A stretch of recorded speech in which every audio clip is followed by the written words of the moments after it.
বাঙালির অতি পুরনো ও ঐতিহ্যবাহী একটি রেসিপি শুক্তো। আজ সেটিই আপনাদের সাথে শেয়ার করব। এটি বানানোর জন্য আলু, গাজর, করলা, বেগুন, কাঁচকলা ও ডাঁটা এইভাবে কেটে নিয়েছি। এরপর কড়াইয়ে তেল দিয়ে করলাগুলি দিয়ে দেবো। হালকা ভাজা ভাজা হয়ে আসলে দেবো কেটে রাখা গাজর। এরপর দেবো আলু ও বেগুন, একটু নেড়ে নিয়ে দেবো কলা ও ডাঁটা। নুন ও হলুদ গুঁড়ো দিয়ে ভেজে তুলে নেব। আবারও কড়াইয়ে তেল দিয়ে দেবো তেজপাতা, শুকনো লঙ্কা ও পাঁচফোড়ন।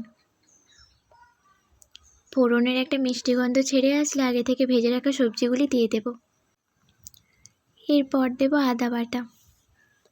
সবজির সাথে ভালোভাবে মিশিয়ে নিয়ে আগে থেকে ভেজে রাখা বড়ি দিয়ে দেব। এরপর দেব 1 বাটি দুধ ও পরিমাণ মতো জল। ঢাকা দিয়ে সেদ্ধ হতে দেব। সবগুলি ভালোভাবে সেদ্ধ হয়ে গেলে জিরে গুঁড়ো ও 1 চামচ ঘি দিয়ে মিশিয়ে নামিয়ে নেব। রেডি হয়ে গেছে একদম সহজ পদ্ধতিতে শুক্তো।